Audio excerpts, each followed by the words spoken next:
In this video, let me show you how to change the language in OMODA cars.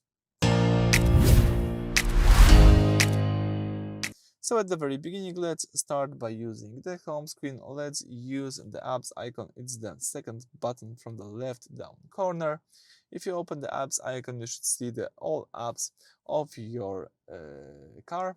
Now let's select here the settings. From the list of settings, you need to use the left menu. Let's scroll down here to select system. And here the first option right here at the top is the language settings. If you tap it, you should see the full list of languages that you can use on this car. Let me go through all list of settings. As you can see, the first one is English, the last one is Romanian.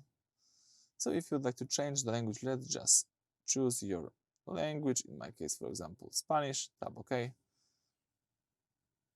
As you can see now, the whole list of settings is in Spanish. If you would like to go back to previous version, to the English one, let's choose the Ajustes de Idioma in my case.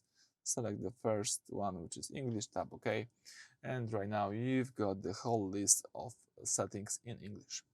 Alright, so that's it for this video. Thank you for watching. Please subscribe to our channel and leave thumbs up.